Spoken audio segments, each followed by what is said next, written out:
Bonjour, bienvenue sur ma chaîne YouTube Astro Caro Malo. Mon nom au complet, Caroline Malo, je suis astrologue. Aujourd'hui, on va regarder les énergies de la semaine du 25 au 31 août. Donc, au moment où j'enregistre cette vidéo, nous baignons toujours dans les énergies de la nouvelle lune qui a eu lieu à 0 degré de la Vierge dans la nuit de vendredi à samedi à 2h06 du matin. Qui dit Vierge dit contrôle dans les basses fréquences, mais surtout dit humilité, présence, organisation et méthode, processus et routine et santé. C'est les grands thèmes généralement. Et j'ai donné le titre Dans le chaos, revenons à la base parce que cette nouvelle lune forme un challenge, un défi. En astrologie, on appelle ça un carré avec Uranus. Uranus, qui est une planète qui a été découverte en 1781, au moment où elle était en Gémeaux d'ailleurs. Et Uranus, dans le fond, c'est très associé à la révolution, à cette notion de vouloir accéder à de la liberté d'être. Et donc, souvent, ça amène un changement, une forme de chaos, de disruption pour qu'on puisse revenir à quoi? À soi, dans son corps. Et le signe de la Vierge est le deuxième signe de terre du zodiaque, après le taureau. L'autre signe de terre est le Capricorne. Et donc, ce signe de terre nous ramène à soi. Et ce qui est intéressant dans cette nouvelle lune-ci, j'en dirai pas plus, là, allez vraiment voir ma vidéo sur la nouvelle lune sur ma chaîne YouTube, mais en somme, et Uranus et la Vierge sont guidés par Mercure, qui lui est à 12 degrés du Lion. Fait qu'il y a quelque chose par rapport à revenir à ce qui est important dans l'espace du cœur, où est-ce qu'on est bien, où est-ce qu'on crée, où est-ce qu'on joue. Voilà.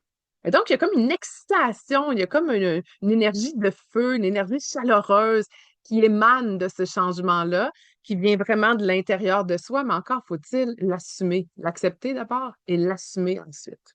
Donc, on baigne encore dans ces énergies-là. Je vous invite, je vous mets le lien en bas ou vous irez fouiller sur ma chaîne tout simplement. Donc, aujourd'hui, lundi, le 25 août, évidemment, on baigne toujours dans les énergies. Cependant, elle va arriver en balance tôt ce matin vers 10 heures. Et quand elle est en balance, la Lune, elle est guidée par Vénus. Faites à noter, Vénus est spéciale aujourd'hui parce qu'elle arrive en Lion. Donc, Vénus, après son séjour en Cancer, voici, elle est très. Il y a beaucoup d'émotions quand Vénus est en Cancer. Il y a beaucoup de douceur, il y a de la bienveillance. Il y a quelque chose par rapport à aller à la recherche des émotions qui nous habitent. Et avec ce brin d'introspection, après le calme, la tempête, c'est le contraire de l'habitude, hein, mais il y a quelque chose par rapport à quand Vénus, une fois qu'elle est complètement ressourcée, elle arrive en Lion, signe de feu, où elle veut apparaître. Elle veut être vue. Elle peut, pas elle peut. En fait, c'est drôle parce que elle a cette soif et ce désir d'exister et d'être vue et de s'amuser. Elle veut comme être sur le party, OK? Et quand elle est là, Euh, j'ai une amie qui a une Vénus en Vierge, puis effectivement, elle est flamboyante. Mais notre façon d'être flamboyante n'est pas toujours obligée d'être la même, n'est-ce pas? Sinon, ce serait plate. Mais c'est quoi la flamboyance, en fait, qui vous habite? Quand vous désirez être vu, qu'est-ce que vous faites? C'est juste d'observer ce comportement-là, c'est toujours assez drôle. Il est vraiment question d'expression de soi parce que Vénus représente, oui, la déesse de l'amour et la beauté, mais en fait, Vénus en astrologie, c'est nos valeurs, c'est toute notre féminité aussi, c'est nos relations, c'est notre façon de nous aimer et de nous exprimer. Et dès qu'elle arrive en Lion, elle forme ce qu'on appelle un trigone qui est très supportant avec nul autre que Saturne. Et c'est drôle parce que le nom de mon entreprise, c'est Espace Athéna. Pour Palace Athéna, j'y reviendrai. Structure et culture. Et il n'y a rien de plus structure et culture qu'une Vénus qui forme un trigone à Saturne. Pourquoi? Parce que Saturne, c'est la structure. C'est comme notre colonne vertébrale. Il s'occupe de nos os. C'est notre autorité. C'est une figure autoritaire aussi. C'est la notion du temps. C'est la notion de prendre son temps pour bien faire les choses. Il y a quelque chose de strict et de limitatif aussi avec Saturne. Et ce qui est intéressant, c'est que c'est comme si c'était un bouncing board. C'est comme il y a une droiture exceptionnelle, surtout lorsque Saturne est en bélier. C'est voici ce que moi, je pense. Et ce n'est pas nécessairement de tomber dans le contrôle, mais bien dans la conscience de soi et la maîtrise de soi. Et donc, Vénus, qui, elle, est rendue en Lion et elle forme un trigone avec Saturne, elle dit, est-ce que l'expression, mon expression de moi, reflète vraiment ce que je pense de moi? À quel point est-ce que c'est juste? À quel point est-ce que c'est droit? À quel point est-ce que je suis dans mon intégrité? Tu sais, c'est vraiment ça. Donc, il y a c'est une magnifique journée pour des prises de conscience par rapport à notre expression de nous-mêmes. Et c'est dans nos relations qu'on se découvre aussi, après tout. Là, si on était toujours des ermites dans notre sous-sol, on manquerait bien des opportunités d'être heureux, certes, mais aussi des opportunités d'apprendre sur soi. Et les relations sont un miroir de qui on est. Ils ont vraiment le potentiel de devenir des formes de danse. Il y a une expression que it takes two to tango.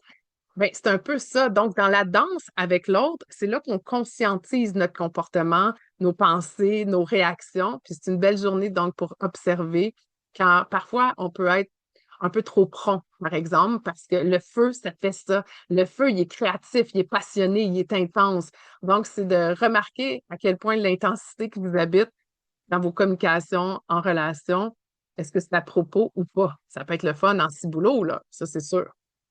Euh, donc, l'énergie est vraiment dynamique et joyeuse aujourd'hui, mais c'est une journée où est-ce qu'on est invité à prendre notre temps pour bien communiquer ce qu'on souhaite. Vénus, c'est aussi toute cette notion de désir qui nous habite. Donc, bien communiquer ce qui nous habite, les désirs, en fait, qu'on a. Et une image que j'avais dans cette expression de It takes two de tango, c'est comme de pratiquer sa chorégraphie avant d'aller sur le stage pour briller. Il y a un peu de ça, là. Fait qu'il y a une pratique de chorégraphie. Et la chorégraphie, c'est indiqué pour Saturne, où est-ce que tous les gestes euh, sont déterminés. Il faut prendre notre temps pour bien se pratiquer, Saturne. Et en même temps, tout ce processus de chorégraphie, c'est très vierge, parce que les processus et les routines, c'est une énergie qui est vierge. Et le soleil, c'est là qui est présentement. OK, donc mardi le 26 août, c'est une journée très aérienne et créative. Vous savez que moi, mon soleil est en vierge, mais j'ai énormément de planètes en balance, ce qui fait qu'il y a beaucoup d'air chez moi. Et pour les gens, donc, qui ont beaucoup d'air, ils peuvent être heureux dans une journée aérienne jusqu'à temps que ça devienne too much, comme un gros cerf-volant dont on n'a plus le contrôle.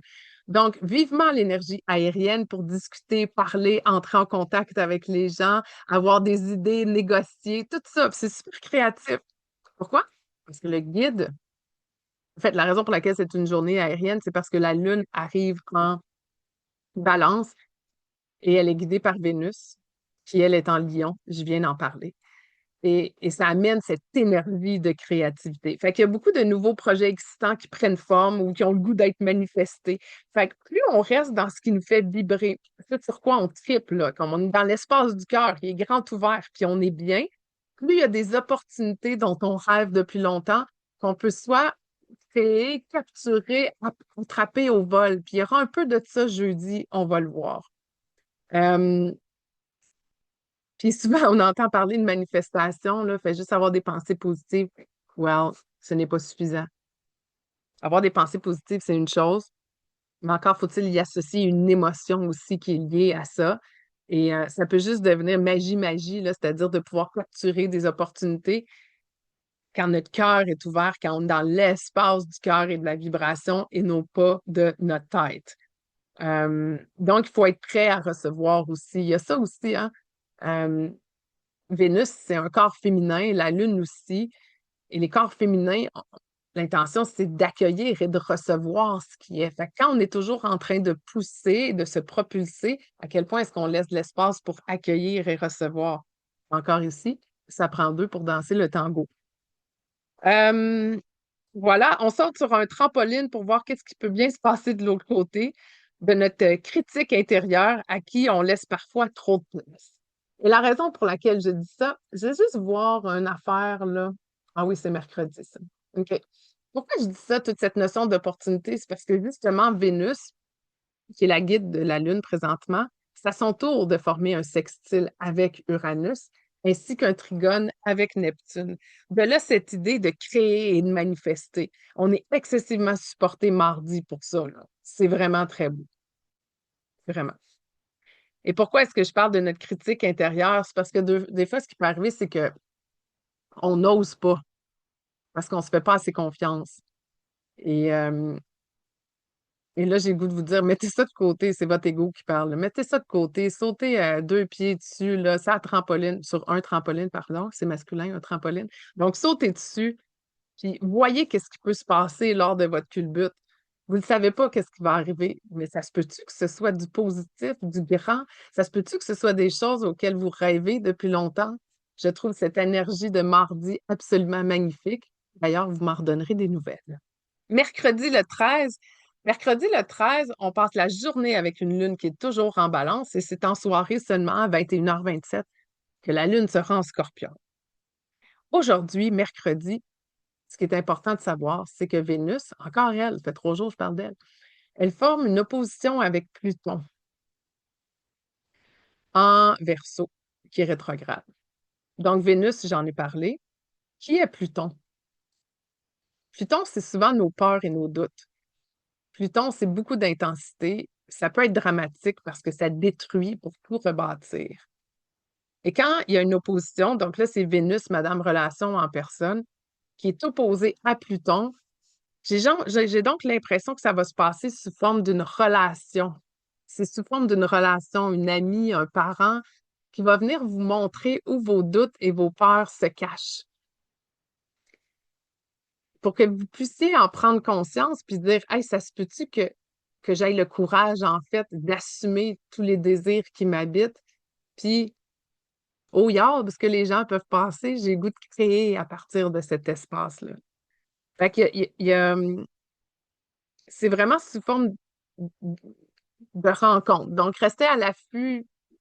Mais tu sais, c'est pas obligé d'être une rencontre qui sort des boulamites non plus, là. Ça peut simplement être votre rencontre, votre relation amoureuse, mais c'est définitivement relationnel, où est-ce qu'il va y avoir un effet miroir, de mettre devant vous là où tout votre courage et votre pouvoir vous habitent, mais ce qu'on va vous montrer, c'est peut-être une peur ou des doutes que vous entretenez par rapport à votre propre pouvoir à vous. Puis oser, Vénus, quand elle est en Lion, elle veut flasher, elle veut être sur le stage. Fait que c'est quoi qui vous empêche de briller, mis à part vos propres limitations à vous? On détruit la chose, on recommence. Jeudi, journée exceptionnelle. Non seulement est-ce mon retour solaire, fait que là, j'étais excitée de ça, mais quand j'ai vu ça, là, c'était next level. Jeudi, le 28 août, Uranus formera, encore lui, oui, formera un sextile avec Neptune. Au cours des 2, 3 prochaines années, ça nous amène jusqu'au 6 juin 2027. Il y en aura 5 de ces sextiles-là. Donc, à partir de maintenant, jusqu'à pratiquement dans 2 ans, en juin, c'est presque dans 2 ans, on va être baigné dans cette énergie sous-jacente, parce que ce sont des énergies qui sont loin, des planètes qui sont loin, donc des énergies qui sont lentes et qui sont très puissantes. Et ce sextile-là, c'est, voilà, je te place cette opportunité, c'est là, libre à toi de sauter dessus. Est-ce que ce sont les mêmes opportunités qui vont refaire surface au cours des 2 prochaines années? Je ne le sais pas. Mais une chose est sûre, c'est que ce que vous demandez et ce à quoi vous vibrez, et surtout ce à quoi vous rêvez et vous aspirez, rempli d'espoir, il y a des opportunités qui sont là à saisir. Encore faut-il pouvoir les voir. Donc, la Lune sera en Scorpion. Elle est guidée par Mars qui, lui, est en Balance. Définitivement, là, avec la Balance, les relations sont super importantes cette semaine. Oui, avec la Balance, mais aussi avec Vénus qui est très active. Ça se peut qu'aussi que Uranus, qui forme le sextile, pardon, avec Neptune, ce soit encore ici une forme de nouvelle qui est inattendue. Un genre de, ben voyons donc, moi je rêvais à ça en silence, en secret, puis là c'est en train de se pointer. Mon Dieu, qu'est-ce que je fais avec ça? C'est souvent soudain, parfois chaotique, assurément inattendu, et c'est de l'embrasser. Et donc, ça fait appel à quoi? À votre côté féminin qui accueille et qui reçoit. S'il n'y a pas d'espace pour l'accueil et la réceptivité, là, oubliez ça, là. Vous ne serez pas capable de le voir ni de sauter dessus. Donc, restez ouvert, restez curieux, parce qu'on ne peut pas voir ce qu'on n'est pas prêt à voir. Ça tombe souvent, là, tu sais, à l'exemple que je mets de la femme enceinte, là, quand tu vas avoir un bébé, mais on dirait que toutes les madames, quand tu vas au centre d'achat, sont enceintes. Et moi qui ai largement passé l'âge, c'est drôle, hein? J'en vois plus beaucoup. C'est un peu ça. Ouvrez-vous, mettez d'autres lunettes à la limite. Vendredi 29 août, après ces 2 grandes journées, mardi et jeudi, quand même prenantes, euh, excitantes, peut-être satisfaisante. Vendredi, on est plus dans de l'introspection. C'est une journée beaucoup plus tranquille. Et j'ai le goût de vous demander de quoi est-ce que vous vous nourrissez dans votre intimité? Qu'est-ce que vous avez le goût de partager? Parce qu'avec les nouvelles inattendues qui arrivent, ça peut chambouler la cabane. Et ça oblige à quoi? Des choix, des décisions. Et ça, on va être là-dedans pendant un méchant bout de temps, un bon 7 ans, avec Uranus qui est en Gémeaux. Uranus en Gémeaux, c'est beaucoup, j'aime ça appeler du divertissement, là, mais dans le fond, ce que je veux dire, c'est plein de stimuli où est-ce qu'on doit choisir. Donc, d'être dans cette réceptivité-là et cet accueil pour voir qu'est-ce que j'ai le goût de choisir. Qu'est-ce que je réalise des grandes nouvelles, peut-être inattendues, ou peut-être même un choix que moi j'ai fait à l'intérieur de moi? Qu'est-ce que ça révèle aujourd'hui? Comment je viens changer les pions? Qu'est-ce que ça veut dire pour moi? Samedi le 30 août, on est vraiment en mode solution. Euh, Mercure qui forme un carré avec Vesta et certains biquintiles d'ailleurs avec Saturne et Neptune. Et le Soleil aussi qui forme un biquintile avec Pluton. Des biquintiles, c'est très créatif. En fait, c'est de diviser le zodiaque de 360 degrés en 5 portions. Et ça fait 72 degrés. Un biquintile, c'est fois 2, c'est donc 144 degrés.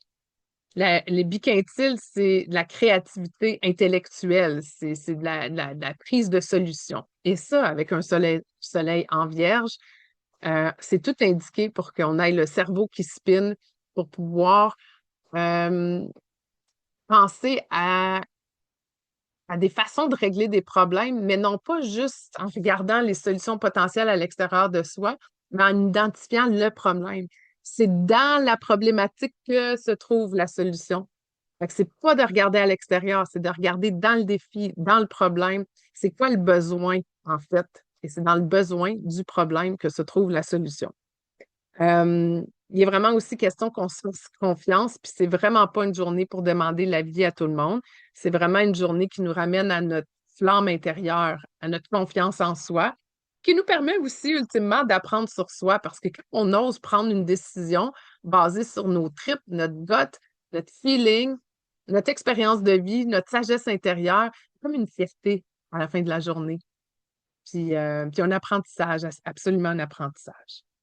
Et dimanche, pour terminer la semaine, euh, il y a Mercure qui fait un magnifique trigone à nul autre que Eris, la déesse du chaos et de la discorde, et Chiron, le centaure, le guérisseur blessé.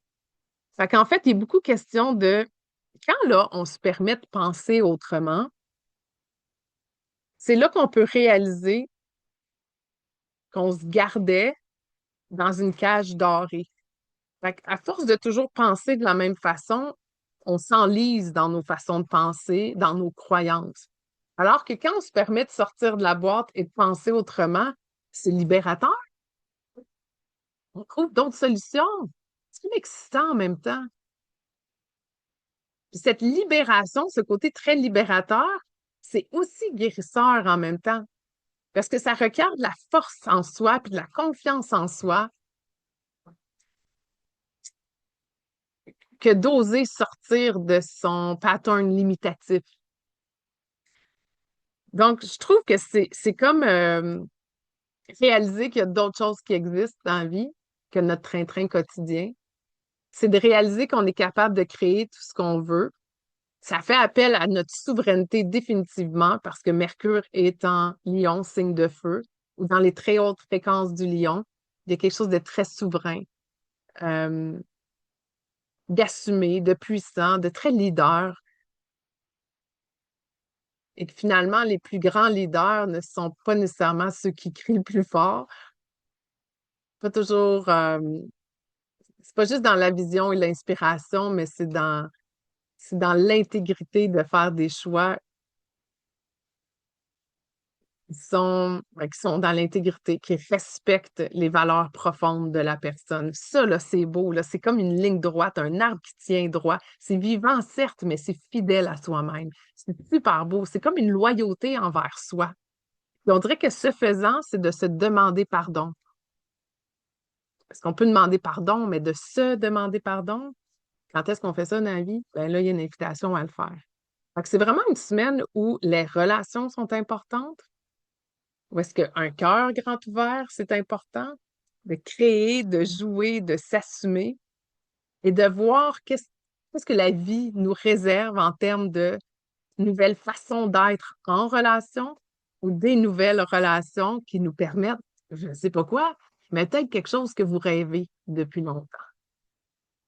Donc, j'ai le goût de vous dire, là, ça change, la gang, OK? Arrête, pensez pas que ça va pas changer, tout change.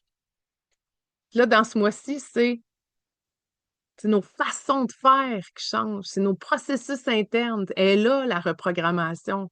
Cherchez pas de midi à 14 heures à l'extérieur, ça se passe là. Et ce faisant, en pesant sur des nouveaux pitons, nos relations changent. C'est normal, c'est le reflet de qui nous sommes à l'intérieur. Et peut-être de nouveaux candidats peuvent se pointer dans votre vie, le- notre vie qui est comme un grand jeu. Fait que là, il y a des nouvelles personnes là, qui arrivent sur notre chemin pour nous faire vivre de nouvelles expériences qui sont tant attendues. Donc, ouvrez-vous, rêvez grand, amusez-vous, parce que la joie attire la joie. Et quand on est là-dedans, il y a une paix intérieure aussi qui se crée, le fameux pardon de dimanche. Alors, je vous souhaite une magnifique semaine, tout le monde. Et on se revoit pour... j'en profite pour dire ça. On se revoit pour prochaine pleine lune, qui est une éclipse lunaire totale. Donc, dans certains pays du monde, ils vont avoir la chance de voir cette éclipse lunaire totale, pas nous ici au Canada. Euh, et donc, ce sera le 7 septembre, cette pleine lune qui, dans le fond, est une éclipse lunaire. Et puisqu'on est dans le début d'une nouvelle lune qui va nous amener à cette pleine lune, le portail des éclipses est officiellement ouvert.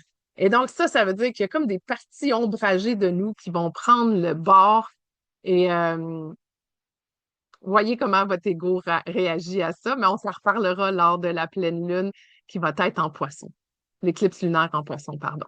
Donc, passez une magnifique semaine, profitez des opportunités. Bye!